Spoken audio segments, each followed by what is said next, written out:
Hello दोस्तों, मैं Aryan club business adviser and founder online business workshop. मित्रों, प्लानिंग का अभ्यास करें।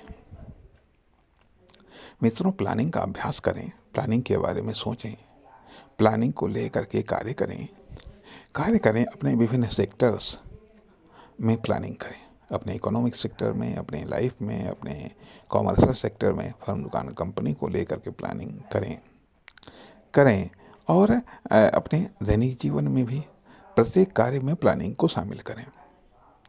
जिधर भी देखें उधर प्लानिंग देखें, जिधर भी देखें उधर प्लानिंग देखें। प्लानिंग को समझें, दूसरे की प्लानिंग को समझें, दूसरे की प्लानिंग को समझें क्योंकि स्टेप को समझना स्टेप को समझना जहाँ आवश्यक है, वहीं दूसरी तरफ प्लानिंग को भी समझना आवश्यक है।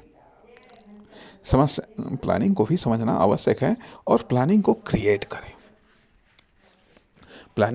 करें। यदि आप प्लानिंग को क्रिएट नहीं करते हैं तो आप आगे नहीं बढ़ सकते हैं, तो आप जीत नहीं सकते हैं, तो आप सक्सेस नहीं हो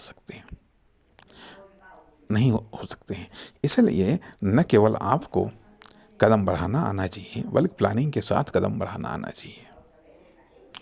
न केवल आपको एक्शन लेना आना चाहिए, बल्कि प्लानिंग के साथ एक्शन लेना चाहिए। जितनी गूढ़ आपकी प्लानिंग होगी, सक्सेस भी उतनी जानदार होगी। सिर्फ केवल एक्शन लेना या कदम बढ़ाना या मोहरे चलना ही नहीं आना चाहिए, बल्कि आपको चाल चलना भी आना चाहिए, आपको एक्शन लेना भी आना चाहिए। इसके लिए प्लानिंग बहुत इम्पोर्टेंट है। किसी भी क्षेत्र में यदि आपको कोई खेल जीतना है या कोई मैच जीतना है तो वह प्लानिंग से आप जीत सकते हैं। अर्थात जैसे कि हम देख रहे थे क्रिकेट, उसमें बीच में 2-2.5 मिनट का स्ट्रेटेजिक टाइम आउट होता है। अर्थात प्लानिंग का निर्माण करने के लिए कुछ समय तक खेल चलने के बाद में फिर वो स्ट्रेटेजिक टाइम आउट होता है कि हाँ, इसमें आप अपनी प्लानिंग को फिर से आप समीक्षा कर सकें, फिर से प्लानिंग को बना सकें। इसलिए समय समय पर आप प्लानिंग को जनरेट करिएगा, प्लानिंग को समीक्षा करिएगा। ये प्लानिंग में जीना या प्लानिंग में कहना चाहिएगा, प्लानिंग में जीना, प्लानिंग में मरना भी आना चाहिए। प्लानिंग से जीना आना चाहिए, प्लानिंग से जीतना आना चाहिए और प्लानिंग से जीवित रहना आना चाहिए और प्लानिंग से ही मरना आना चाहिए। यदि आप प्लानिंग से मरते हैं तो निश्चित तौर पर आपकी मृत्यु सक्सेस होती है। यदि आप प्लानिंग से जीते हैं तो जीते ही आप समाज में, सोसाइटी में आप सक्सेस होते हैं। इसलिए प्लानिंग करिए। प्लानिंग एक गेम है, अर्थात खेल में भी प्लानिंग चाहिए।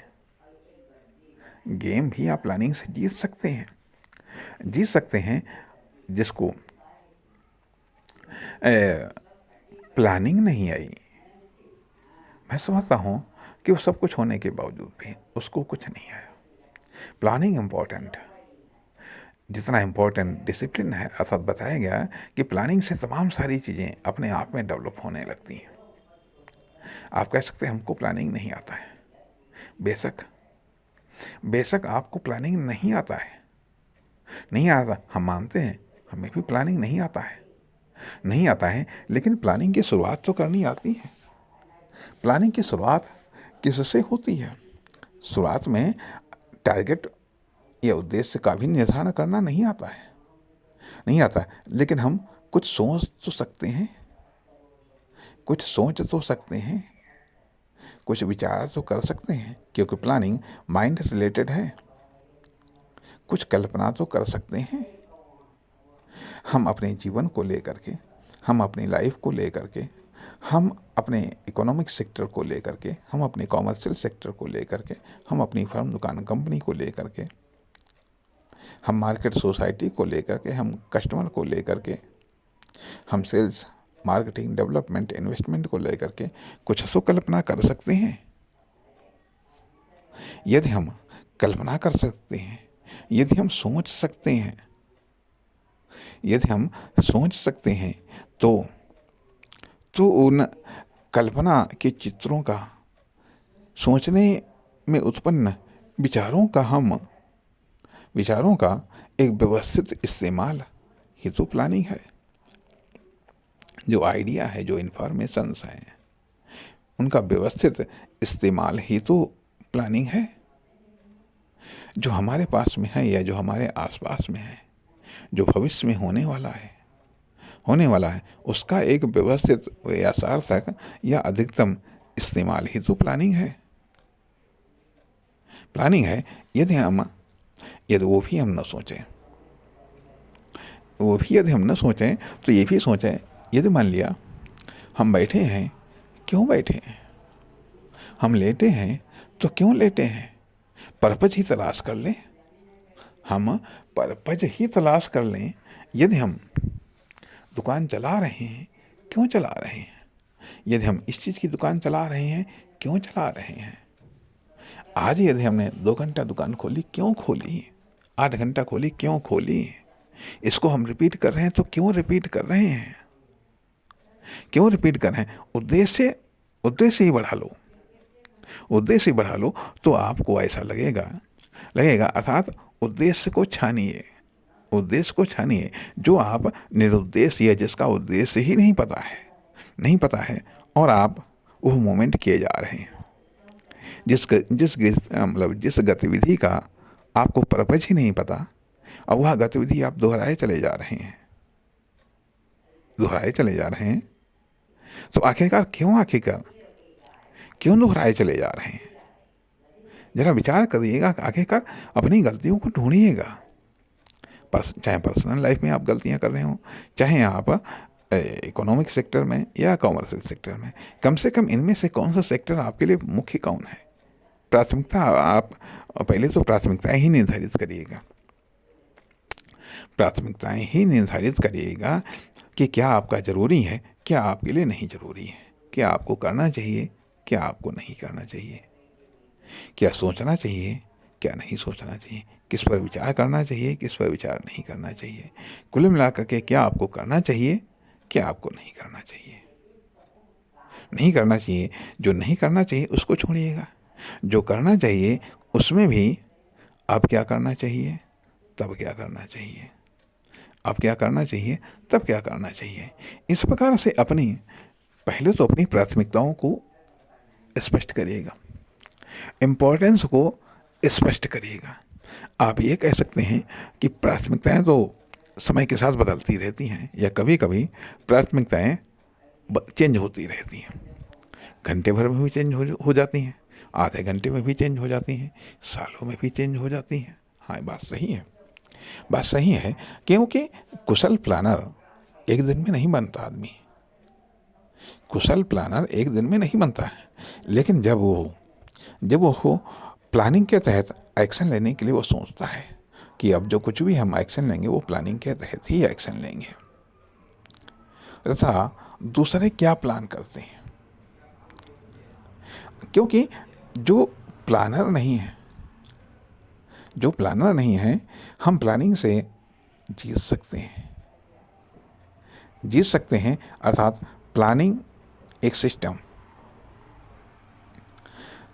प्लानिंग एक चीज़ है, सिस्टम एक चीज़ है, रूल्स एक चीज़ है, डिसिप्लिन एक चीज़ है, हैबिट एक चीज़ है।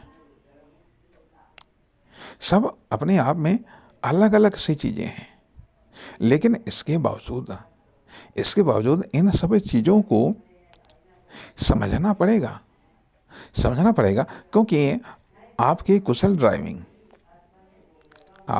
ड्राइविंग ही आपको आगे बढ़ा सकती है, दूसरों से आगे ले जा सकती है, और आपकी बैड ड्राइविंग आपको किसी न किसी प्रॉब्लम में फंसा सकती है। कहीं न कहीं ऐसी जगह ला करके पटक सकती है कि जहाँ से आप आगे नहीं बढ़ पाएंगे। जहाँ से आप आगे नहीं बढ़ पाएंगे। इसलिए कुशल ड्राइविंग के लिए प्लानिंग ज़रूरी है।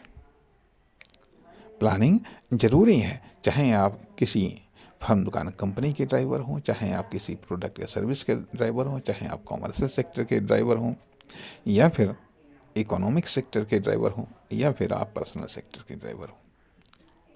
अर्थात पर्सनल सेक्टर से आप इकोनॉमिक सेक्टर के ड्राइवर बन सकते हैं, पर्सनल सेक्टर से आप कॉमर्शियल सेक्टर के ड्राइवर बन सकते हैं। लेकिन तब जब आपके पास में जो कुछ भी है इसको एक कुशलतापूर्वक या सार्थकता के साथ ड्राइव करना आना चाहिए। इसके लिए आपको सोचना पड़ेगा, चिंतन करना पड़ेगा, अध्ययन करना पड़ेगा, कुछ डाटा या इन्फॉर्मेशन कलेक्ट करना पड़ेगा, कुछ डाटा या इन्फॉर्मेशन को आपको सृजित भी करना पड़ेगा। तभी आप जीवन में कोई प्लानिंग आप डेवलप कर पाएंगे। अब जीवन की प्लानिंग को छोड़िएगा, जीवन तो बहुत बड़ा है और बहुत छोटा है। गौर नहीं करोगे तो जीवन बहुत छोटा है, गौर करोगे तो जीवन बड़ा है। आज की प्लानिंग क्या है? पहली बात, आज से ही सीखेगा कि आज की प्लानिंग क्या है। मान लिया आज की प्लानिंग आपने की कि हमको ये कार्य करना है, हमको वो कार्य करना है, ठीक है, हमको इतने समय से ये कार्य करना है, उतने समय से वो कार्य करना है, ठीक। उसके बाद में फिर लास्ट में दिन की समाप्ति पर जहाँ तक कि आपने प्लानिंग की है, उसके बाद में समीक्षा करिएगा कि प्लानिंग फेल क्यों हुई, या कितनी प्लानिंग फेल हुई। अक्सर करके प्लानिंग में जब हमारे पूर्वानुमान गलत हो जाते हैं तो प्लानिंग फेल हो जाती है, या प्लानिंग का कुछ हिस्सा फेल हो जाता है। जिस हिस्से के संदर्भ में प्लानिंग जिस हिस्से के संदर्भ में हमारे पूर्वानुमान गलत होते हैं वह हिस्सा फेल हो जाता है। या प्लानिंग के दौरान जब हमारी प्राथमिकताएं चेंज हो जाती हैं तो प्लानिंग या वह हिस्सा फेल हो जाता है। जैसे कि एक नमूना स्टूडेंट लाइफ में जब प्लानिंग बनती थी कि हमको कौन सब्जेक्ट कितने समय पढ़ना है, कितनी देर तक पढ़ना है, कौन सब्जेक्ट हमें कितनी देर तक पढ़ना है। अर्थात जब पढ़ाई का टाइम टेबल बनता था, अक्सर करके वो गड़बड़ा जाता था। अर्थात डिसिप्लिन प्लानिंग में एक चीज़ आती है कि टाइम टेबल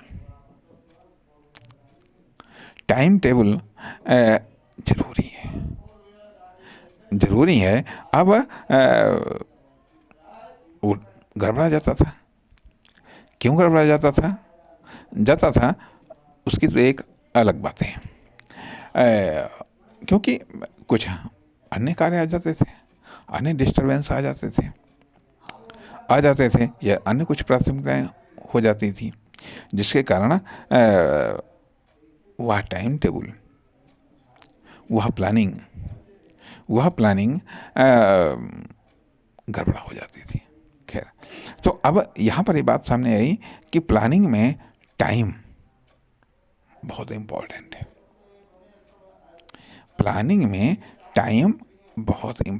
है।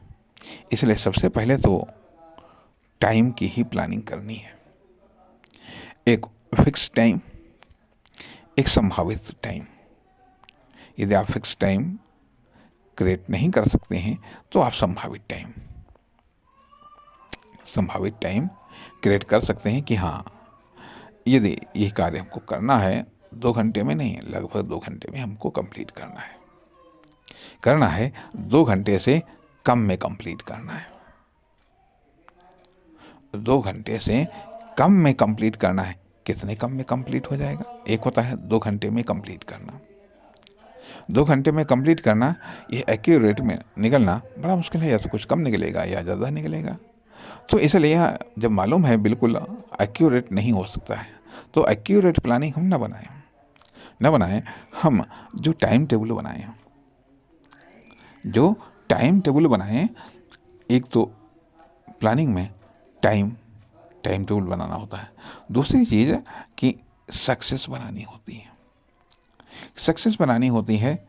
तीसरी चीज़ वर्क बनाना होता है। कहने का अर्थ है कि इतने समय में हमको यह कार्य कंप्लीट कर लेना है, अर्थात इस कार्य की यह सक्सेस हमको कंप्लीट कर लेना है, कंप्लीट करना है, और या इतने समय में यह कार्य हमको करना है। तो अब प्लानिंग को जनरेट करिएगा, प्लानिंग को क्रिएट करिएगा।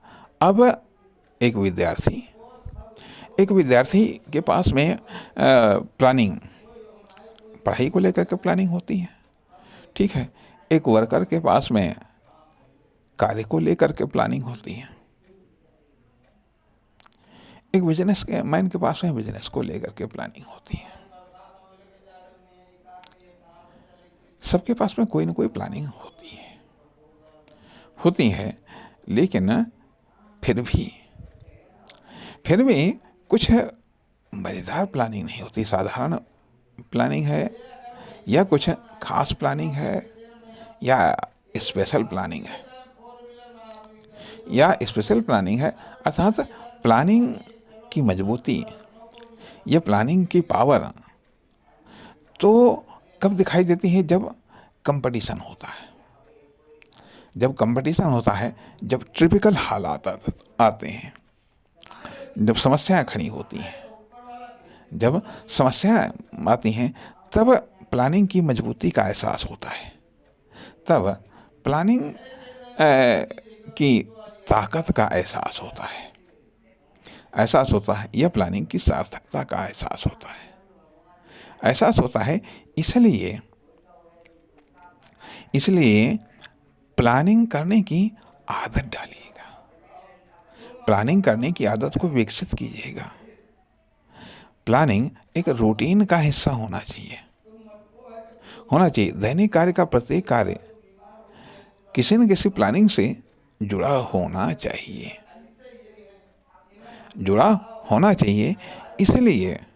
इसलिए मैं समझता हूँ कि अभी प्लानिंग के बारे में और भी ज़्यादा चिंतन करने की आवश्यकता है। जब तक कि एक सटीक तथ्य निकल करके सामने नहीं आते हैं, तब तक हम समझते हैं कि प्लानिंग को लेकर के खोजबीन जारी रखने की आवश्यकता है। नमस्कार, धन्यवाद।